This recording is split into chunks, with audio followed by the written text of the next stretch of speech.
안녕하세요. 저는 20대 후반 남자입니다. 먼저 제 사업이 망한 얘기부터 해야겠네요. 최근에 사업을 하다가 쫄딱 망했습니다. 제가 옷과 패션에 관심이 많아서 의류 사업을 시작했다가 빚만 지고 사업을 정리하게 되었던 건데, 그나마 다행이라고 위안을 삼자면 빚이 그렇게 크지는 않았어요. 아무튼 앞서 말씀을 드리자면 저에게는 20대 중반부터 만나고 있는 여자친구가 있습니다. 곧 제 아내가 될 사람인데요. 제가 힘들 때나 어려울 때도 제 곁을 떠나지 않고 저를 지켜준 정말 착한 사람입니다. 이런 여자친구와 내년에 결혼을 앞두고 있었던 거죠. 사업도 망한 사내놈이 무슨 결혼이냐고요? 네. 사실은 여자친구랑 사고를 치고 말았습니다. 지금 여자친구 뱃속에는 저와 제 여자친구의 피를 이어받은 우리 아기가 자라고 있는 중이에요. 처음에 이 사실을 말씀드리자 장인어른은 쓰러지시고 장모님은 울고 불고 난리도 아니었습니다. 게다가 직장도 없고 의류 사업하다가 쫄딱 망한 놈을 사위로 받아들여야 한다는데 좋게 보이시겠습니까? 저라도 제 딸이 저 같은 사위를 데리고 나타나서 아기를 가졌다고 하면 혈압이 올라 노발대발하고 난리가 날 것 같네요. 그래서 처음에는 처가 댁도 반대가 심했지만 꾸준히 찾아뵙고 제 진심을 보여드리고 다시 일어나겠다는 굳은 의지를 보여드리자 서서히 아주 서서히 마음의 문을 열어주셨습니다. 그래서 저희는 내년 3월에 결혼식을 올리기로 하였고 현재는 혼인신고만 한 상태였었죠. 문제는 아까 말씀드렸다시피 의류 사업을 하다가 쫄딱 망했던 탓에 결혼 전까지 자금이 도저히 모이지 않을 것 같아 처가 댁에 잠시 얹혀 살기로 했습니다. 사실 우리 집이 따로 없으면 저희 부모님 집에 같이 들어가서 사는 게 맞는 거라고 생각하실 수도 있습니다. 하지만 안타깝게도 저희 부모님의 집은 현재 저희가 살고 있는 수도권이 아닐 뿐더러 집이 작아서 아내와 같이 들어가서 살기는 무리가 있을 정도였죠. 그래서 결혼 승낙을 해주실 때 장인어른과 장모님께서 마음을 크게 써주셨습니다. 제가 내년에 결혼식을 올리고 직장을 구하든 사업을 다시 하든 안정화가 될 때까지 처가 댁에 머물러도 괜찮다고요. 진심으로 감사드리는 마음에서 장인어른과 장모님의 말씀을 듣고 나니 눈물이 나더라고요. 세상 때려 죽여도 모자랄 못난 사위를 분명 불편하실 텐데 불구하고 본인 집에까지 있게 해주시다니 싶었습니다. 장인어른과 장모님의 진심 어린 응원에 힘이 나서 저도 하루빨리 재기해 보이겠다고 마음을 다짐했습니다. 아내에게는 여동생이 한 명 있는데요. 저한테는 처제가 되는 거죠. 제가 아내랑 혼전 임신을 하고 장인어른 댁에 방문했을 때 장인어른 장모님 말고 유일하게 아내의 여동생만 저를 위로해줬습니다. 호칭상 처제가 맞는데 제 입에 처제란 말이 아직 익숙하지는 않네요. 아무튼 처제는 예전에 아내랑 데이트할 때도 가끔 몇 번 봤었기도 했고 제가 성실하게 살아왔다는 걸 옆에서 보았었기에 그런 건지 저와 아내의 혼전 임신 소식에 충격은 먹은 듯 했지만 많은 위로를 해줬습니다.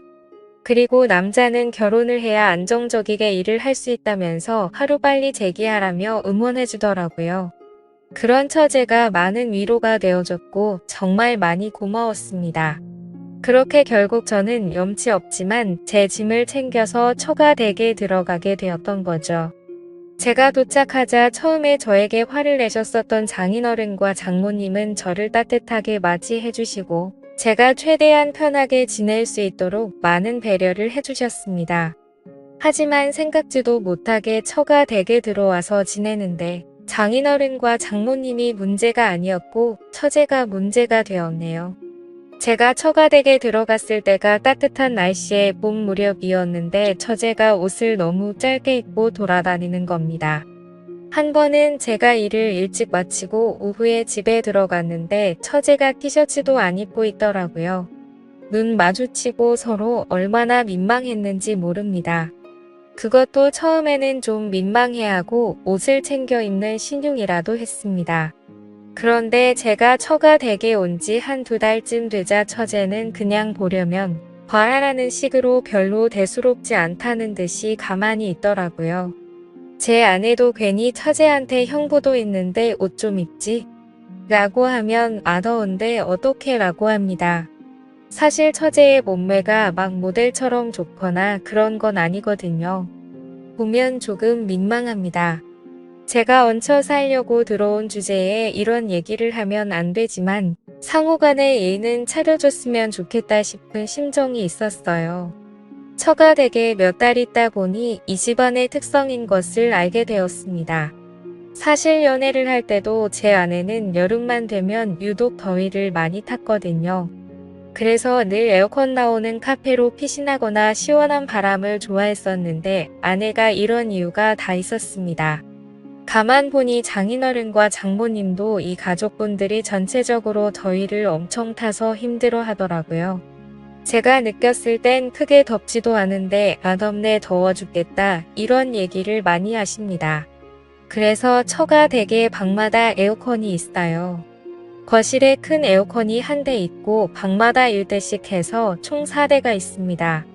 저는 한 번씩 추워서 긴팔을 입고 있을 때도 있을 정도였죠. 이 집에서 여름에 에어컨 이렇게 돌렸다가 전기세는 어떻게 감당하는지 모르겠다는 생각도 들었습니다.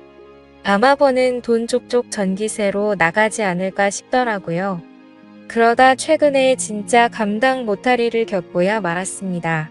제가 거실에서 TV를 보고 있었는데 처제가 샤워를 하고 있었어요. 처제가 샤워를 마치고 나왔는데 깜빡하고 옷을 챙기지 못했는지 큰 수건으로 중요 부위만 가리고 후다닥 자기 방으로 들어가더라고요. 아 정말 현타가 왔습니다. 내가 이 꼴을 언제까지 보고 있어야 하나 이 꼴 보기 싫어서라도 하루빨리 이 집에서 나가야겠다 느꼈습니다. 그래서 한 번은 장인어른 장모님 처제 저와 와이프 모두 모인 저녁 식사 은근슬쩍 한마디 했어요. 장인어른 장모님 몸에 열이 참 많으신 것 같다고 하니까 맞다고 하시며 우리 집안 내력이 몸에 열이 좀 많다. 그래서 인삼이나 홍삼 같은 것도 안 먹는다고 말하시더라고요. 그리고 박서방 자네가 여름에 좀 민망하지? 미안해라고 하셔서 아니에요 괜찮습니다 라고 대답했습니다. 미안하다 라고까지 하시는데 얹혀 사는 제가 무슨 할 말이 있겠어요. 처제는 거기에다가 한술 더 떠서 형부도 더우시면 옷 좀 편하게 입고 다녀도 괜찮아요. 여름에 땀나고 덥잖아요 하는데 할 말이 없더라고요. 저 집에서 반팔 티셔츠랑 반바지 추리닝만 입고 돌아다니는데 그럼 상에 탈의하고 빤스만 입고 돌아다니란 말인 건가 싶었습니다. 그래서 아니야 괜찮아요 처제라고 대답했어요. 참 남들이 봤을 땐 뭐 험한 말로 눈육이라도 많이 즐겨둬라 이제 유부남이다 하시는데 저는 불편해 죽겠습니다. 솔직히 제가 보고 싶은 몸매면 또 모르겠어요. 그것도 아니고 말이죠. 그때 처제가 샤워실에서 나와 호다닥 방으로 들어간 걸 아내한테 말할 수도 없고 참 힘드네요. 그래서 아내에게 고민사항을 말했습니다. 사실 자기네 가족들이 모두 더위 많이 타고 하는 건 알겠는데 그래서 집에 에어컨을 자주 사용하는 것은 이해한다고 말했어요. 하지만 처제의 옷차림과 행동이 너무 노골적이어서 불편하다고 설명했습니다. 아내는 처제와의 사이에 민감한 문제일 수 있기 때문에 조심스럽게 표현했습니다. 아내는 제 고민을 이해하고 고마워하는 표정으로 대화했어요. 그리고 처제와의 사이에 어떤 대화가 필요한지 함께 고민해보기로 했습니다. 아내는 가족 간에는 솔직하고 열린 대화가 중요하다고 언급했죠. 그 후로는 아내와 함께 처제와 대화하는 시간을 가졌어요. 처제에게 자신의 불편함과 존중받을 권리에 대해 이야기하면서 함께 어떤 접근 방법이 좋을지 고민했습니다. 처제도 서로를 이해하고 존중하는 분위기에서 대화에 참여했어요. 이러한 대화를 통해 처제는 자신의 행동이 불편함을 일으킨다는 것을 이해하고 앞으로는 상황을 고려하여 행동하겠다고 약속했습니다. 처제와의 관계에서 발생한 불편함을 해결하려는 노력이 가족 간의 화목한 분위기를 유지하는 데 도움이 되었습니다. 아내와 함께 이런 어려운 상황을 극복하고 가족으로서의 애착을 다지는 경험은 결혼 생활에 더욱 깊은 이해와 연대감을 키워주었습니다. 또한 처가 댁에서의 생활을 좀 더 원활하게 이어나가기 위해 서로의 의견을 존중하고 협력하는 모습을 보여주었습니다. 이런 어려운 상황을 극복하면서 가족 간의 소통이 더욱 중요하다는 것을 깨달았습니다. 가족 간의 소통은 서로의 감정을 이해하고 존중하는 데 있어 핵심적인 역할을 합니다. 그래서 아내와 함께 우리 가족 간의 소통을 강화하기로 다짐했습니다. 결혼식과 신혼집 마련에 성공한 뒤 현재는 새로운 가정을 준비하고 있습니다. 아내와 함께 새로운 시작을 앞두고 미래에 대한 꿈과 계획을 함께 나누고 있어요. 또한 처가 댁에서의 경험을 통해 가족 간의 존중과 이해를 높이는 노력을 기울이고 있습니다. 새로운 집으로 이사를 가기 전에는 처가 댁에서의 생활을 마무리하고 감사의 인사를 전하려고 합니다. 장인어른과 장모님, 그리고 처제에게 감사한 마음을 전하면서 새로운 가정에서도 서로 존중하고 이해하는 가족이 될 것임을 약속하려고 합니다. 여러 어려움을 극복하면서도 우리 가족은 더욱 강해지고 성장했습니다. 이제는 미래의 행복한 가정을 이루기 위해 함께 노력하고 서로의 지지와 이해를 바탕으로 더욱 깊은 연결을 만들어 나가려고 합니다. 마지막으로 이 얘기를 들어주셔서 감사합니다. 여러 어려움을 함께 나누고 고민하며 성장하는 과정에서 얻은 교훈들이 우리 가족을 더욱 튼튼하게 만들어 가고 있습니다.